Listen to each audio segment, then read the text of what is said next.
जय हिंद दोस्तों, मैं अतुल त्रिवेदी स्वागत करता हूं आपका आकार आईएएस में। समय के साथ साथ में चीज़ें बहुत जल्दी बदल जाती हैं। एक ज़माना हुआ करता था कि जब कभी पैसे का लेन देन करना हो तो पहले आप बैंक में पैसा जमा करते थे, फिर एटीएम के थ्रू निकालते थे, या कोई जॉइंट अकाउंट होता था, आपने यहाँ से पैसा जमा किया, देन उसके बाद में एक इंसान दूसरी बैंक से जाकर के पैसा निकालता था। तो बड़ा टाइम टेकिंग, बड़ा टाइम कंज्यूमिंग सिस्टम हुआ करता था ये। लेकिन समय बदला, चीज़ें बदली, और समय के साथ साथ में हम डिजिटलाइज हो गए, हम डिजिटलीकृत हो गए। और उस डिजिटलाइजेशन ने, ये जो डिजिटलीकरण है, इसमें क्या हुआ कि पैसों का लेन देन भी डिजिटल हो गया। बहुत सारी चीज़ें डिजिटल हुई, लेकिन पैसों के लेन देन में भी डिजिटलाइजेशन आ गया, और इससे क्या हुआ कि ट्रांसपेरेंसी भी मेंटेन हुई। अब क्या है कि अगर आपको किसी को पेमेंट करना है तो बैंक जाने की ज़रूरत नहीं है, आप अपने मोबाइल फ़ोन से ही एक इंसान को, ठीक है, दूसरे के बैंक अकाउंट में पैसा ट्रांसफर कर सकता है। आप वेंडर स्ट्रीट पे जाते हैं, आप ठेले पे जाते हैं, आपको कोई 10, 20, 30 रुपए का सामान खरीदना हो, तब भी आप मोबाइल के थ्रू जो है वो पेमेंट कर सकते हैं। और ये आगाज हुआ 2016 में यूपीआई के आने से, यानी कि यूनिफाइड पेमेंट इंटरफेस के आने से। जब यूपीआई को इंडिया में लॉन्च करने की बात हो रही थी तो उस टाइम पे बहुत सारी डिबेट चली। उस डिबेट में ये कहा गया कि यार हम इंटरनेट कनेक्टिविटी में बहुत पीछे हैं। अगर हमको किसी सुपरमार्केट के बाहर रेडी पे सामान लेना है, या ठेले पे लेना है, गुमटी पे लेना है, तो उस सिचुएशन में हम ट्रांजैक्शन कैसे करेंगे, ठीक है। लेकिन होता क्या है कि जब हम किसी चीज़ को लेकर के आगे प्रैक्टिस करते हैं तो उसकी हैबिट हमें हो ही जाती है। और साल दर साल बीतते गए, हमने यूनिफाइड पेमेंट इंटरफेस यूपीआई को एक्सेप्ट किया, डिजिटली हम लोगों ने ट्रांजैक्शन करना शुरू किया, और आज वो हमारी हैबिट में है। और रिपोर्ट्स की अगर देखें तो 40% से ज़्यादा लोग इंडिया में यूपीआई ट्रांजैक्शन के थ्रू पेमेंट जो है वो करते हैं। तो ये सारी चीज़ें चल रही थी, और यूपीआई ट्रांजैक्शन इसलिए भी पॉपुलर था क्योंकि इस पर किसी भी तरीके का कोई चार्ज या कोई भी फीस जो है वो अप्लाई नहीं होती है। ना तो सर्विस प्रोवाइडर किसी भी तरीके के चार्जेस चार्ज करता है, ना तो गवर्नमेंट करती है, ना तो एनपीसीआई करती है। किसी भी तरीके के कोई चार्ज नहीं होते हैं, ये बिल्कुल फ्री है। ओके। लेकिन इस चीजों के बीच में एक न्यूज आई जिसमें यह बोला गया कि अब यूपीआई के थ्रू अगर आप 2000 रुपए तक का पेमेंट करते हो तो उस पर आपको एक सरचार्ज देना होगा, जो कि 1.1% का होगा। तो आज की मेरी इस वीडियो इसी चीज को लेकर के है कि आखिर ये जो न्यूज हुई थी, ये पहली बात तो पूरी तरीके से र्यूमर था, एक अफवाह थी, ऐसा कुछ भी नहीं है। तो आज के इस वीडियो में हम यही जानने की कोशिश करेंगे कि आखिर ये जो 1.1% का मसला है, जिसको लेकर के इतना हो हल्ला हो रखा है, तो आखिर वो है क्या, वो किसके ऊपर एप्लीकेबल होगा, कौन वो चार्जेस पे करेगा, और बैंक ने या गवर्नमेंट ने या एनपीसीआई ने किस पर ये चार्जेस लगाए हैं। तो ये सारी चीजें हम बारी बारी से जानने की कोशिश करेंगे। चलिए शुरू करते हैं। पहली चीज है कि हमें जानना है कि मसला क्या है, पूरा इशू क्या है क्या। कि यही चीज हुई कि यूपीआई पे बोला गया कि अब जो है अब 1.1% का सरचार्ज लगेगा अगर आप 2000 से ज्यादा का पेमेंट करते हैं। तो उस सिचुएशन में जब ये चीजें हुई तो एनपीसीआई यानी कि national Payment Corporation of India ने एक अपना सर्कुलर जारी किया। उसमें उन्होंने ये चीजें बोली कि ऐसा कुछ भी नहीं है। तो certain UPI merchant transactions made via prepaid instrument, यहाँ पे टर्म्स कुछ हैं वो ध्यान रखिएगा, दैट के prepaid instruments will carry an interchange fee of up to 1.1% of the transaction amount. अगर आप 2000 रुपए तक का ट्रांजैक्शन करते हो, किसके द्वारा, via prepaid instrument, UPI is not mention here, यानी कि यूपीआई मेंशन नहीं है। ओके, यूपीआई मेंशन नहीं है। अगर प्रीपेड इंस्ट्रूमेंट के थ्रू आप 2000 रुपए तक का, ठीक है, कितना, 2000 रुपए तक का अमाउंट पेमेंट करते हो तो उस पर जो है 1.1% की एक इंटरचेंज फी लगेगी। और इसके बाद NPCI clarified that there are no charges for bank account to bank account based UPI payment. अगर आप एक बैंक अकाउंट से दूसरे बैंक अकाउंट में यूपीआई के थ्रू कोई पेमेंट करते हो तो उस पर किसी भी तरीके की चार्जेस या किसी भी तरीके की फीस एप्लीकेबल नहीं होगी। तो it is apply only the prepaid instrument, जो प्रीपेड इंस्ट्रूमेंट है उस पर। और प्रीपेड इंस्ट्रूमेंट होता क्या है, पीपीआई क्या होता है, इस पर आगे हम अभी बात करेंगे। Okay, when the interchange fee will be applicable on specified categories of merchants, सारे मर्चेंट्स में नहीं, कुछ स्पेसिफाइड कैटेगरीज ऑफ मर्चेंट्स होंगे, उन पर ये फीस जो है वो अप्लाई होगी, जैसे कि online merchants, large merchants and small merchants. अगर इन तीनों मर्चेंट्स में को आप प्रीपेड इंस्ट्रूमेंट के थ्रू, पीपीआई के थ्रू 2000 रुपए तक का अमाउंट ट्रांसफर करते हो तो इस सिचुएशन में 1.1% का इंटरचेंज फी जो है वो लगेगा। ओके, फिर एनपीसीआई का सर्कुलर क्या कहता है, that interchange charges introduce are only applicable for the PPI merchant transactions. जो पीपीआई मर्चेंट होगा उसके ऊपर ही ये सरचार्ज जो है 1.1% का वो लगेगा। ओके, तो ये चार्ज जो है वो मर्चेंट पे करेगा, कस्टमर पर इस तरीके का कोई चार्ज एप्लीकेबल नहीं होगा।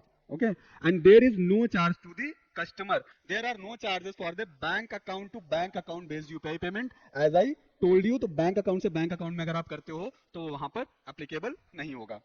ठीक है, तो अब बात करते हैं पहली चीज की। हम यहाँ पे बात कर रहे हैं पीपीआई की। किसकी बात कर रहे हैं? पीपीआई यानी प्रीपेड पेमेंट इंस्ट्रूमेंट। ये आखिर होता क्या है? तो बेसिकली क्या है कि ये होता है कि अगर आप अपने वॉलेट से पैसा ट्रांसफर कर रहे हो, ठीक है, आप अमूमन हम लोग है कि पेटीएम यूज करते हैं, तो पेटीएम में एक ऑप्शन होता है वॉलेट का, पेटीएम वॉलेट। ओके, फोन पे यूज करते हैं तो फोन पे में फोन पे वॉलेट दिया होता है। तो अगर आप अपने बैंक अकाउंट से कुछ पैसा जो है वॉलेट में ट्रांसफर करते हैं और देन उस वॉलेट से पैसा आप मर्चेंट को देते हैं, तो उस सिचुएशन में जो है 1.1% का एक इंटरचेंज फी लगेगा, और ये इंटरचेंज फी केवल मर्चेंट पर लगेगा। ठीक है, और ये मर्चेंट जो है इस इंटरचेंज फी को किसको देगा? सर्विस प्रोवाइडर को। तो इससे बेसिकली होगा क्या कि जो सर्विस प्रोवाइडर है, जैसे पेटीएम है, फोन पे है, इन लोगों को बेनिफिट्स होंगे। ओके, तो क्योंकि अभी तक ये अपनी सर्विसेज फ्री पे कर रहे थे। और अगर हम वॉलेट की बात करें कि वॉलेट के थ्रू जो पेमेंट्स अभी होते हैं इंडिया में वो 1% से भी कम है। यानी कि यूपीआई से पेमेंट करना लोग आसान समझते हैं, वो बहुत ज्यादा प्रेफर करते हैं यूपीआई के थ्रू पेमेंट करना, लेकिन वॉलेट के थ्रू बहुत कम लोग पेमेंट करते हैं। ओके, आपके फोन में पेटीएम है, आपने अपने बैंक अकाउंट से कुछ पैसा अपने वॉलेट में ट्रांसफर कर लिया। इमरजेंसी में क्या हुआ कि आपको कोई जरूरत पड़ी, आपके अकाउंट में पैसा नहीं है, कोई बात नहीं, आपके वॉलेट में है, आपने पेटीएम वॉलेट से पेमेंट ट्रांसफर कर दिया। ओके, तो इस सिचुएशन में अगर आप 2000 तक का पेमेंट करोगे तो उस पर 1.1% का जो इंटरचेंज फी है वो लगेगा। अब बात करते हैं that interchange fee varies from for the different categories of merchants. ठीक है, तो अब ये है कि सब पे नहीं लग रहा है, ये सब पे नहीं लग रहा है, मतलब ये नहीं कि 2000 तक का आप करो तो 1.1% देना पड़ेगा। तो इट इज वेरी, ये वेरी करेगा मर्चेंट्स पर। कैसे वेरी करेगा? ये स्टार्ट होगा 0.5% से लेकर के 1.1% तक, इसको कैटेगराइज किया गया है इसमें। तो कैटेगराइजेशन किस तरीके से है कि 0.5% का जो इंटरचेंज फी होगा it will be applicable on the fuel and the education. अगर आप फ्यूल लेते हो तो उस सिचुएशन में अगर आपने पेटीएम वॉलेट, फोन पे वॉलेट या फिर अपने वॉलेट से या क्रेडिट कार्ड जो आपका लिंक है आपके यूपीआई से, उससे अगर पेमेंट करते हो, वो भी कितना? 2000 का, 2000 तक का अगर आप पेमेंट इस पे करते हो तो इस सिचुएशन में वो 0.5% इंटरचेंज फी एप्लीकेबल होगी। ओके, और अगर आप जो है सुपरमार्केट या एग्रीकल्चर, सुपरमार्केट से आप कोई सामान खरीदते हो या आप कोई एग्रीकल्चरल प्रोडक्ट लेते हो और वहां पर अगर आप 2000 से ज्यादा का पेमेंट करते हो through your prepaid payment instrument, तो इस सिचुएशन में 0.7% का इंटरचेंज फी लगेगा। और इंश्योरेंस अगर आप कराते हो, आप एलआईसी लेते हो या फिर आप किसी भी तरीके की एसआईपी कराते हो ना, ये चीजें जो हैं, या म्यूचुअल फंड में आप पैसा इन्वेस्ट कर रहे हो through your PPI and railways में कर रहे हो और कितना अमाउंट? 2000, तो सिचुएशन में जो है 1% की इंटरचेंज फी एप्लीकेबल होगी। और कन्वीनियंस स्टोर्स या स्पेशलिटी रिटेल आउटलेट से अगर आप कोई चीज परचेज करते हो तो उस पर 1.1% की जो इंटरचेंज फी है वो एप्लीकेबल होगी। तो इसको कैटेगराइज किया गया है सारी चीजों पर, ऑल द थिंग्स जो है वो 1.1% की जो चीजें हैं वो अप्लाई नहीं हो रही हैं। ठीक है, तो इसमें इसको कैटेगराइज किया है एनपीसीआई ने। नाउ अब हम बात करते हैं कि आखिर ये जो पीपीआई का हल्ला हुआ है कि मतलब प्रीपेड पेमेंट अकाउंट इंस्ट्रूमेंट के थ्रू हम करेंगे, तो ये है क्या? प्रीपेड पेमेंट इंस्ट्रूमेंट को डिफाइन किया है आरबीआई की गाइडलाइंस, आरबीआई का पेमेंट एंड सेटलमेंट एक्ट 2005। तो 2005 के अकॉर्डिंगली पीपीआई को डिफाइन इस तरीके से किया गया है that PPI as an instrument, ये एक पेमेंट इंस्ट्रूमेंट है। जैसे आपका यूपीआई पेमेंट इंस्ट्रूमेंट है, ठीक है, वैसे ही पीपीआई भी है। ये क्या करता है? Buying of goods and services. तो आपको कोई सामान खरीदना है, आपको कोई सर्विसेज परचेज करनी है, तो उस सिचुएशन में you can use the PPI. Okay, तो इसमें क्या है कि आप फंड ट्रांसफर कर सकते हो, फाइनेंशियल सर्विसेज आप ले सकते हो, ठीक है, रेमिटेंसेस शामिल है इसमें, against the value stored with in और ऑन द इंस्ट्रूमेंट। तो ये सारी चीजें इसमें जो है इंक्लूडेड है। ओके, यूपीआई के थ्रू क्या है कि यूपीआई में आपने क्या करा? एक बैंक अकाउंट से दूसरे बैंक अकाउंट में पैसा ट्रांसफर कर दिया।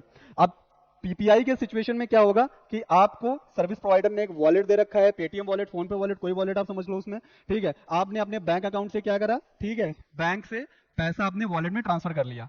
अब आपके बैंक अकाउंट में कोई सिचुएशन ऐसी पड़ी कि बैलेंस जीरो हो गया, अब आपको पेमेंट करना है, so you can payment through your wallet. और जब आप अपने इस वॉलेट से पेमेंट करते हो तो ये होता है आपका प्रीपेड पेमेंट इंस्ट्रूमेंट। तो यहां से अगर आप 2000 तक का पेमेंट करोगे तो उस पर जो है वो इंटरचेंज फी एप्लीकेबल होगा, वो भी आप पर नहीं होगा, वो मर्चेंट पर होगा, और वो मर्चेंट जो है उस इंटरचेंज फी को सर्विस प्रोवाइडर को प्रोवाइड करेगा। क्लियर है? देन एनपीसीआई क्या है कि प्रीपेड इंस्ट्रूमेंट को लेकर के, पेमेंट इंस्ट्रूमेंट को लेकर के बात चली, और एनपीसीआई का भाई क्या रोल है यहाँ पे, पैसे की लेन देन की बात हो रही है तो बैंक को सामने आना चाहिए, ठीक है, आरबीआई के गवर्नर को आना चाहिए। तो एनपीसीआई इतना क्यों बोल रहे कि उन्होंने अपना सर्कुलर जारी किया और बताया कि ऐसी चीजें नहीं है। तो एनपीसीआई बेसिकली जो है वो national Payment Corporation of India है। इसका जो काम होता है, यूपीआई के थ्रू जितने भी आप ट्रांजैक्शंस करते हो ऑनलाइन मोड में, तो वो इसको रेगुलेट करती है, इसको मेंटेन करती है। तो ओवरऑल हम ये कह सकते हैं कि यूपीआई की एक रेगुलेटरी बॉडी है। Okay, and it is an umbrella organisation, एक अम्ब्रेला ऑर्गेनाइजेशन है for operating retail payments and settlement systems in India. खुदरा जो पेमेंट भुगतान होता है, तो खुदरा भुगतान से संबंधित चीज जो पेमेंट है, ठीक है, भुगतान है, उसके सेटलमेंट, उसका जो मतलब सेटलमेंट सिस्टम है वो इसके थ्रू किया जाता है। कोई प्रॉब्लम होती है, कोई तरह सिचुएशन होती है, तो उसका निवारण यही करती है। जैसे यूपीआई के सरचार्ज को लेकर के अफवाह उड़ी, तो इन्होंने उसका निवारण जो है वो निकाला कि भैया ऐसा ऐसा नहीं, अपना प्रेस रिलीज दिया कि ये चीजें जो उसमें शामिल हैं, ठीक है।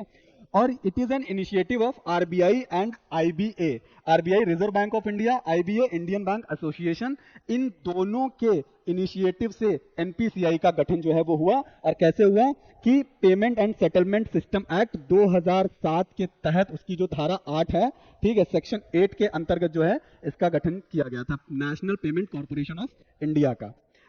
फाउंडेड इन 2008 में इसका गठन हुआ था। And it is a non profit organisation, किसी भी तरीके का कोई प्रॉफिट अर्न नहीं करती है। रजिस्टर्ड अंडर द सेक्शन 8, और इसको रजिस्टर किया गया है सेक्शन 8 के अंतर्गत, कंपनीज एक्ट 2013 के सेक्शन 8 के अंतर्गत ये रजिस्टर्ड है। Okay, now let's talk about the UPI की यूनिफाइड पेमेंट इंटरफेस क्या है।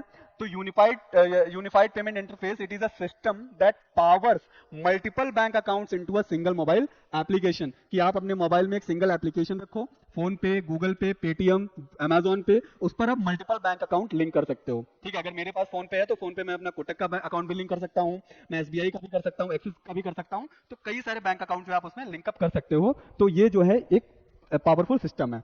इसको लॉन्च किया गया 11 अप्रैल 2016 को। किसने लॉन्च किया था? उस टाइम पे हमारे आरबीआई के गवर्नर थे रघुराम राजन। तो रघुराम राजन जी ने इसको मुंबई में लॉन्च किया था। तो ये यूपीआई है। तो यूपीआई जो है बैंक टू, एक बैंक अकाउंट से दूसरे बैंक अकाउंट में पेमेंट ट्रांसफर करने का एक मीडियम है, एक माध्यम है। तो अब क्या है कि यूपीआई को लेकर के जो सरचार्ज की इंटरचेंज फी की बात थी वो बिल्कुल निराधार थी, ऐसा कुछ भी नहीं है। लेकिन अगर आप पीपीआई यानी कि प्रीपेड पेमेंट इंस्ट्रूमेंट के थ्रू पेमेंट करते हैं, वो भी 2000 तक का, तो इस सिचुएशन में जो है वो सरचार्जेस अप्लाइज होंगे, और वो भी कैटेगराइज हैं, वो भी कस्टमर को नहीं बल्कि मर्चेंट को पे करने होंगे। Thank you.